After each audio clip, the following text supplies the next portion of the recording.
Olá, gente, graça e paz da parte de Jesus Cristo, o Filho de Deus. A Deus seja a glória, a honra e o louvor pelos séculos dos séculos. Deus é bom e suas misericórdias duram para sempre. Sua fidelidade é de eternidade a eternidade. Olha, hoje nós vamos falar algo muito importante na vida cristã, que é qual é a nossa única esperança na vida e na morte? Qual é a nossa única esperança na vida e na morte? A resposta é que nós somos, que não somos de nós mesmos, mas pertencemos de corpo e alma na vida e na morte a Deus e o nosso Salvador Jesus Cristo. Isso é um catecismo da cidade, que é um catecismo que fala da palavra de Deus. Romanos capítulo 14, versículo 7 diz assim: porque nenhum de nós vive para si e nenhum morre para si. Porque se vivemos para o Senhor, vivemos. Se morremos para o Senhor, morremos. De sorte que ou vivamos ou morramos, somos do Senhor. Então, a vontade de Deus em nossas vidas é essa, é que tenhamos Deus como o primário na vida nossa, que ele deve ser para aqueles que são salvos. O salvo deve, com toda a sua força, com todo o seu pensamento, com todo o seu conhecimento, buscar agradar a Deus. Veja o que Calvino comentou acerca desta questão. Se nós, portanto, não somos de nós mesmos, mas do Senhor, está claro o equívoco que temos de evitar e o rumo que devemos dar a todos os atos da nossa vida. Não somos de nós mesmos. Não devemos permitir que a nossa razão ou as nossas vontades influenciem nossos planos e feitos. Não somos de nós mesmos.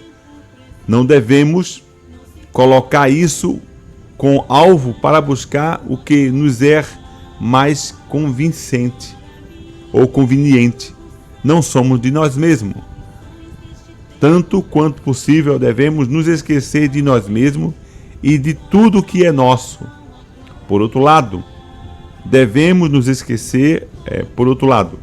somos de Deus.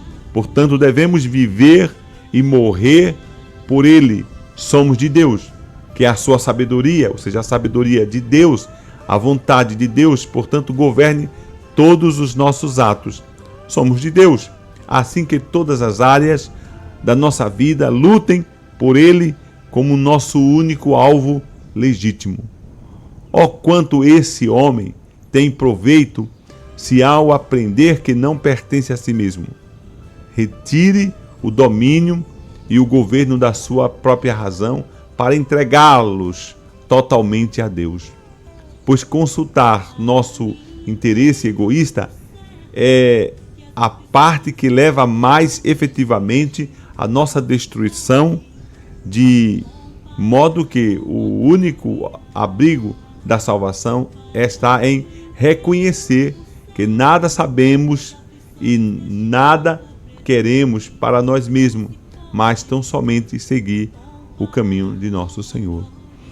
Então, quando nós temos esta consciência pela palavra de Deus, porque nenhum de nós vive para si mesmo, Paulo dizendo, e nenhum morre para si, porque se vivemos para o Senhor, vivemos. Se morremos para o Senhor, morremos, de sorte que vivamos ou morramos, nós somos do Senhor. Então, quando nós entregamos a nossa vida a Jesus, nós passamos a ter essa consciência do esforço que temos de fazer a vontade de Deus. Não para recebermos recompensa, mas em ato de agradecimento, porque Ele nos salvou, Ele nos comprou e que não pertencemos a nós mesmos. É interessante que o próprio Cristo, em algumas vezes, ele diz: eu não vim fazer a minha vontade, mas a vontade daquele que me enviou. De sorte que essa deve ser a nossa atitude, a minha atitude, a nossa atitude. Dizer essa atitude: eu não estou aqui para fazer a minha vontade, mas para fazer a vontade daquele que me enviou. E uma das diferenças do cristianismo é essa. O cristianismo, Deus salva o ser humano. O ser humano, ele torna-se livre, porque Deus o liberta das amarras do pecado, da escravidão do pecado. Jesus disse: conhecereis a verdade e a verdade vos libertará. Se, pois, o Filho vos libertar, verdadeiramente sois livres. Então somos livres, mas cabe em nós, está sobre os nossos ombros, uma vida de santidade progressivamente. E essa vida de santidade progressivamente, ela muitas vezes é uma vida dolorosa. Dolorosa porque muitas vezes o caminho, do ponto de vista humano, melhor é o caminho oposto à vida de santidade. O caminho que nos traz prazer, a nossa índole adâmica que ainda habita em nós, é o contrário ao cristianismo. Então, de sorte que muitas vezes nós sofremos, porque aqueles que são salvos, e Deus, de alguma forma, vai nos trazer para o eixo da sua vontade. Eu chamo de eixo da vontade ou a sua vontade. Mas nós temos ainda esta guerra dentro de nós, que o próprio Paulo, ele fala aos Gálatas que há uma guerra entre a carne e o Espírito. E o Espírito aí não é o Espírito do homem, é o Espírito Santo. Nós que fomos selados pelo Espírito Santo, nós temos essa guerra da nossa vontade humana, vontade carnal, eu chamo de vontade adâmica, e a vontade de Deus que habita em nós. E nós temos essa guerra. Muitas vezes nós perdemos as batalhas porque acabamos fazendo a vontade nossa, a nossa vontade, e na frente nós vamos receber o resultado daquela vontade. Quantas vezes nós sofremos como cristãos aqui na Terra? Porque a nossa resolução foi de fazer a nossa vontade e acabamos que entristecemos a Deus. E a Bíblia diz que tudo que o homem planta, o homem colhe. Então, quando nós somos salvos, né, nós passamos a entender e a saber pela palavra que nós não vivemos para nós mesmos, mas agora para Deus, para aquele que nos chamou, para aquele que nos convocou, para aquele que nos predestinou, para aquele que nos santificou, para aquele que nos adotou. E aí nós vamos viver esse mundo, essa vida de aflição. Penso que uma das aflições que Jesus diz é essa: no mundo tereis aflições. Essa aflição ela é externa, porque o mundo nos traz aflições, mas também é uma aflição interna, porque fazer a vontade de Deus muitas vezes nos causa aflição. Aflição porque nós sabemos que nós vamos perder. Aflição porque muitas vezes sabemos que vamos ser humilhados. E nós não nascemos para perder e nem para ser humilhado. Isso não está em comunhão, né, com a nossa índole do ser. Mas se é para fazer a vontade de Deus, é viver, é ser humilhado muitas vezes, é ser morto muitas vezes, é ser escanteado muitas vezes. Uma certa vez alguém chegou para mim e falou para mim assim: Augusto, eu estou tendo uma grande dificuldade no meu trabalho. A pessoa ligou para mim, uma amiga cristã, não da minha igreja, da igreja que eu pertenço, mas cristão, e falou: estou com grande dificuldade. Eu digo: o que é que está acontecendo? Eu estou no trabalho que o meu chefe, o meu patrão, o tutor desse trabalho diz que eu não sirvo para trabalhar com ele, porque eu não minto. E eu estou perturbada, eu estou aqui tentando conciliar o meu trabalho, eu não sei o que fazer, e eu estou sem saber o que fazer. Aí eu falei para ela o seguinte: olha, continue dizendo que não mente, não minta. Se ele quiser, tem que ser assim, porque você, acima de tudo, é cristã, antes de ser a profissional, antes de ser a trabalhadora, né, o que está aí nesse serviço. Seja cristã, não minta, diga que ele não mente, não abra mão do seu princípio.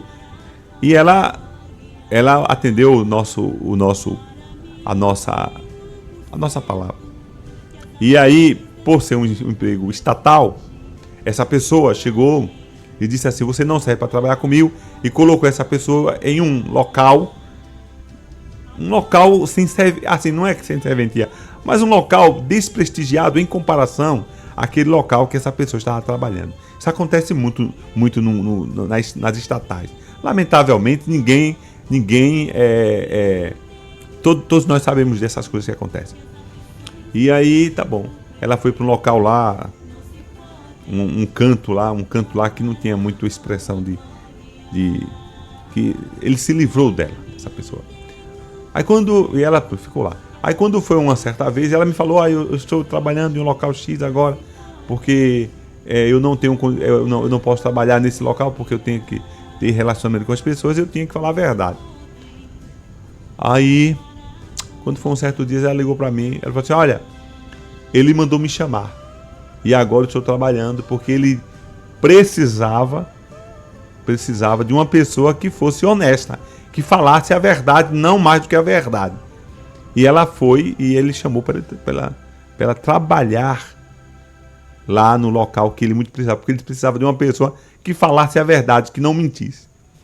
Então, gente, isso aconteceu e o final foi muito feliz. Mas muitas vezes o final não é feliz. O final não é feliz. Podemos dizer isso agora na Coreia do Norte. Os irmãos cristãos que estão sofrendo porque o crime que eles cometem é ser cristão. São mais de 700 mil cristãos que sofrem na Coreia do Norte. Porque o governo da Coreia do Norte, ele odeia com toda a força que ele tem o cristão. Isso acontece muitas vezes nas casas das pessoas que entregaram sua vida a Jesus e que elas adquiriram inimigos por causa da fé. E elas continuam sendo cristãs porque elas preferem viver o ostracismo familiar ou o ostracismo dos amigos, porque hoje ela é uma cristã. Veja o que foi que Timothy Keller, o nosso amigo irmão Timothy Keller, que foi embora o ano passado, ele escreve assim: olha, a certa altura dos seus escritos, ele fala de João Calvino, expõe a essência do que significa ter uma vida cristã. Ele diz que poderia fazer uma lista de mandamentos que devemos guardar ou de todas as características que deveríamos demonstrar. Mas em vez disso, quis ater-se ao motivo e ao princípio básico de que significa ter uma vida cristã. O motivo básico é que Deus enviou o seu Filho para nos salvar pela graça e nos adotar em sua família. Agora, por causa dessa graça, em agradecimento, queremos ser semelhante ao nosso Pai. Desejamos a semelhança familiar. Queremos ser como nosso Salvador. Desejamos agradar a nosso Pai. O princípio básico, então, é o seguinte: não vivemos para agradar a nós mesmos. Não vivemos para agradar a nós mesmos. Não podemos viver como se pertencêssemos a nós mesmos. Isso significa várias coisas. Primeiro, que não determinamos para nós o que é certo ou o que é errado. Entregamos o direito de determinar isso e desejamos naturalmente ou totalmente a palavra de Deus. Também abrimos mão do princípio operante que, em geral, empregamos na vida cotidiana. Deixamos de nos colocar em primeiro lugar e sempre colocamos nosso patamar, o que agrada a Deus, e amar o seu próximo. Significa também que não temos nenhuma parte da vida que seja imune à entrega de si mesmo. Devemos entregar-nos inteiramente a Ele, de corpo e alma. Isso que quer dizer que confiamos em Deus nas alegrias, nas provações, nos tempos bons, nos tempos ruins, na vida e na morte. Isso é o cristianismo, né? Não é o jeitinho brasileiro, o que me convém, né? Não é isso. Como se relaciona esse motivo e esse princípio? Como somos salvos pela graça, não pertencemos a nós mesmos. Certa vez uma mulher me disse, ele conta essa história, se eu soubesse que era salvo pelo que eu fazia, se eu contribuísse para a minha salvação, de sorte que não poderia pedir nada de mim mesmo, porque eu teria dado a minha contribuição. Mas se fui salvo pela graça, ou salva pela graça, por pura graça, então não existe nada que ele não possa pedir de mim. É isso mesmo. Você não pertence a si mesmo. Foi comprado por um alto preço. Então, nós fomos comprados pelo preço de sangue. De forma que nós podemos entender isso. Porque nenhum de nós vive para si. E nenhum morre para si. Porque se vivemos para o Senhor, vivemos. Se morremos para o Senhor, morremos. De sorte que vivamos ou morramos, somos do Senhor. Essa deve ser a minha consciência, deve ser a sua consciência, deve ser a nossa consciência. É fácil? Não, porque a Bíblia fala que o caminho é estreito. É estreito. Muitas vezes, o bom para nós seria não viver assim, em alguns momentos. Certa vez, alguém me pediu um conselho. Na verdade, eu não lembro que conselho foi. Não lembro que conselho foi, mas eu fiquei sabendo dessa história. Ela tem muito tempo.